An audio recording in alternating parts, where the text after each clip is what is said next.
বন্ধুরা কোচুয়ায় ঢুকে পড়লাম আর কোচুয়া দিকে অবস্থা দেখো। আমাদের 2-3 জন গাড়ি থেকে নেমে পড়েছে, কিন্তু রাস্তা বোঝা যাচ্ছে না, রাস্তা কোনটা মাঠ কোনটা কিছুই বোঝা যাচ্ছে না, এত জল। তো রাস্তার উপর অনেকটা জল। তো 10 দিন আগে কিন্তু এইসব জায়গায় জল ছিল, ভয়ঙ্করতম জল ছিল। আর এই জলগুলো দেখছো, এগুলো সব সোনারখান নদীর জল। আর রাস্তার উপর একটু জল নেমে গেছে। হ্যাঁ যাবে যাবে যাবে যাবে যাবে যাবে। রাস্তাটা দেখা কোন দিকে? গাড়ি করে যাচ্ছি আমরা, গাড়ি করে এসেছি, বড় গাড়ি করে আউরি দিয়ে সবাই এসেছি।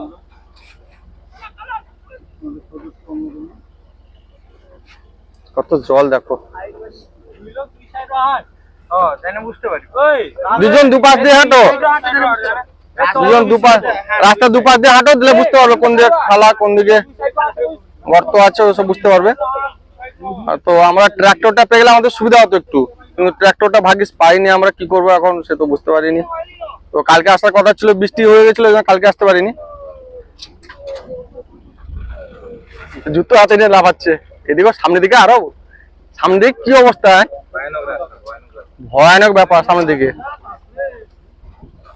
বলো, আমরা এরকম দৃশ্য আগে কখনো দেখিনি, এই প্রথমবার দেখছি, দেখে খুবই কষ্ট লাগছে, সত্যি দুঃখ লাগছে।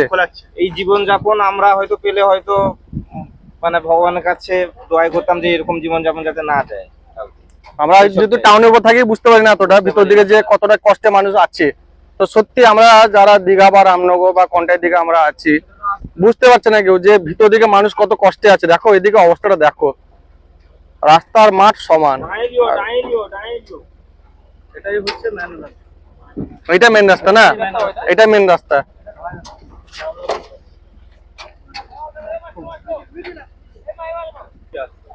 তো আমরা শুনেছিলাম, কিছুদিন আগে দেখেও ছিলাম যে আসামে যে বন্যা হয়েছিল, তো সে বন্যা পুরো ভয়াবহ চিত্ররূপ নিয়েছিল। কিন্তু এখন সরজমিনে এসে আমরা দেখছি সত্যি মানুষজন কত কষ্টে এদিকে আছেন। তো এদিকে কিছুটা গেলে উড়িষ্যা রয়েছে, এটা উড়িষ্যা লাগোয়া, রামনগরের মধ্যে পড়ে এই এরিয়াটা। তো রাস্তা বোঝা যাচ্ছে না, মানে আমরা কত কষ্ট করে যাচ্ছি ভাবো। অনেকে যারা ত্রাণ নিয়ে আসছেন তারা সামনের দিকে দিয়ে চলে যাচ্ছেন, ভিতর দিকে যাচ্ছেন না, কিন্তু আমরাই ভিতর দিকে যাচ্ছি। যাই হোক, কষ্ট করে হোক যাচ্ছি আমরা। একটা গাড়ি দাদাকে পেয়েছি, উনি আমাদেরকে নিয়ে যাচ্ছেন কষ্ট করে। কি অবস্থা দেখে, এদিকে জলের অবস্থাটা দেখো, তোমাদের একটু দেখাই। হ্যাঁ সামনে দিয়ে যাওয়া যাচ্ছে না, একটু সামনে জলটা দেখো, এখনো রাস্তা 1 হাঁটু করে জল আছে। তো প্রায় 8 ফুট 10 ফুট জল ছিল 1 সপ্তাহ আগে। তো বন্ধুরা কাণ্ডগ্রাম পেরিয়ে এখন কোচুয়া দিকে যাচ্ছিলাম, কিন্তু মাঝ রাস্তার অনেকটা জল, এই জন্য আমরা দাঁড়িয়ে গেছি। এখন দেখো তোমাদের দেখাচ্ছিলাম কতটা জল, চারদিক কিন্তু পুরো ভয়ানক ব্যাপার। তো আমরা এখন দাঁড়িয়েছি, ডিসিশন করতে পারছি না যে গাড়ি যাবে কিনা। তো গাড়ির চাষে জল ঢুকে যাচ্ছে। এ তোমরা চলে যাচ্ছ কেন সামনে দিকে, এত চিড়ে মেরে, একটু ওয়েট করো।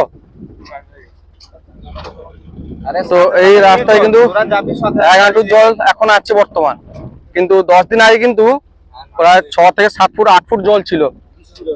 যেহেতু পাশে উড়িষ্যা রয়েছে, উড়িষ্যা সোনারখান নদীর জল প্লাবিত হয়ে প্রত্যেক বছর বন্যা আসছে কম বেশি, কিন্তু এই বছর প্রচুর ভয়ানক রূপ নিয়েছে। দেখো বন্ধুরা জলটা কত, দেখো এদিকে। তো সত্যি রাস্তা কোনটা মাঠ কোনটা পুকুর কোনটা বুঝতে পারছি না। সামনের দিকে আরো ভয়ঙ্কর অবস্থা, দেখো এদিকে দেখো কি অবস্থা, এদিকে সত্যি মানুষজন কত কষ্টে আছেন। অবস্থাটা দেখো বন্ধুরা, এটা হচ্ছে কোচুয়া যাওয়ার রাস্তা কাণ্ডগ্রাম থেকে।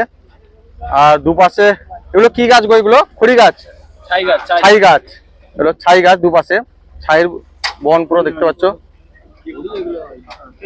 আর ভালো রাস্তা ধরে আমরা যাচ্ছি, সামনে ওনাদের গ্রামের লোক রয়েছে, কোচুয়ার লোক।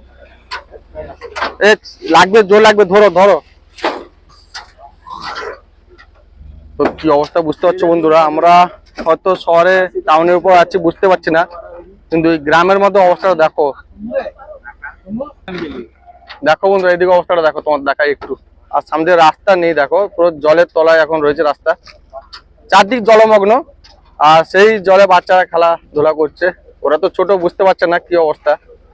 সত্যি এদিকে মানুষ প্রচুর কষ্টে রয়েছে মানুষজনেরা।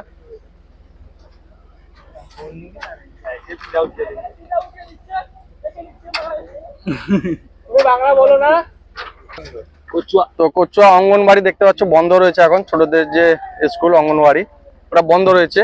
আর সেই কচুয়া অঙ্গনবাড়ির সামনে এখন যাচ্ছি, তার অবস্থা দেখো কত দূর জল উঠে, তোমাদের একটু দেখাই বন্ধু, দেখো পুরো হাফ বিল্ডিং কত জল উঠে গেছিল। আর হ্যাঁ এখন জল নেমে গেছে, ভাটা কারণ একটু ভাটা হয়ে গেছে জল, পুরো এলাকাটা কিন্তু জলের মানে হাফ জল হয়ে গেছিল পুরো। কিছুজন মানুষ এই জায়গায় ছিলেন, কচুয়া শিশু শিক্ষা কেন্দ্র এটা।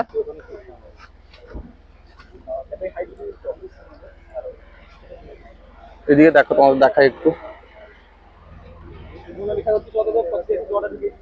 সামনে দিকে রাস্তা দেখো কি অবস্থা।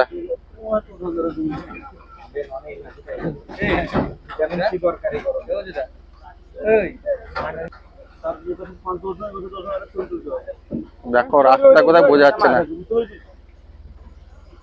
আমাদের 3-4 জন সদস্য বা প্লাস এখানকার একজন গ্রামের দাদা রয়েছেন সঙ্গে, রাস্তা দিকে নিয়ে যাচ্ছেন।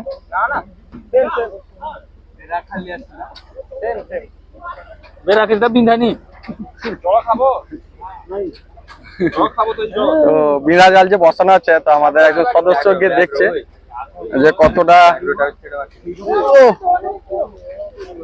এদিকে দেখাই জল কতটা, দেখো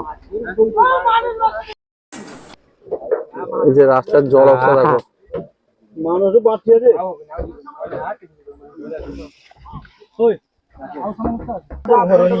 দেখো চাঁদের জলের অবস্থা দেখো, এটা কিন্তু রাস্তা, মেন রাস্তা। তো রাস্তার উপর জল দেখো, আর কোথায় মাঠ কোথায় পুকুর কিছুই বোঝা যাচ্ছে না। তো বহুত কষ্টে আমরা যাচ্ছি কচুয়ার দিকে, এখন কচুয়ায় ঢুকে পড়েছি কাণ্ডগ্রাম পার হয়ে। সত্যি বন্ধুরা প্রচুর ভয়ঙ্কর অবস্থা এদিকে, মানে না দেখলে তোমরা বিশ্বাস করতে পারবে না কতটা ভয়ঙ্কর এই এলাকাগুলো। যারা এসলাম তো সামনের দিকে দিয়ে চলে গেছে বুঝতে পারোনি, কিন্তু ভিতর দিকে সত্যি খারাপ অবস্থা, এখনো রয়েছে পরিস্থিতি খারাপ। জল কিছুটা নেমেছে, বাট 1 সপ্তাহ 1.5 সপ্তাহ আগে যে পরিমাণ জল ছিল, সেই জলটা কিন্তু এখনটা অনেকটা সামাল দিয়েছে, একটু কম। তো আমাদের কিছু সদস্য নেমে পড়েছে, এখন রাস্তা দেখে নিয়ে যাচ্ছে গাড়িকে, কিন্তু গাড়িওয়ালা যেতে ভয় করছে, কারণ হচ্ছে হাফ পর্যন্ত জল চলে আসছে। ট্রাক্টরটা পেলে হয়তো আমরা আরো সামনের দিকে চলে যেতে পারতাম, কিন্তু ট্রাক্টরটা পাইনি, ভাগ্য খারাপ আমাদের। তো এখন মাঝ রাস্তায় দাঁড়িয়ে পড়েছে, আরো এখান থেকে মিনিমাম কত 1 কিলোমিটার যেতে হবে না? কাছাকাছি 1 কিলোমিটার, 1-1.5 কিলোমিটার যেতে হবে, আমাদের হেঁটে হেঁটে যেতে হবে। তো 1-1.5 কিলোমিটার আমাদের হেঁটে হেঁটে যেতে হবে। এই যে পুটলাগুলো সব রয়েছে, আমাদের প্যাকেটগুলো, এগুলো সব নিয়ে যেতে হবে। আমাদের প্রত্যেক সদস্য যারা রয়েছেন তারা মাথায় করে সব বয়ে নিয়ে যাবে।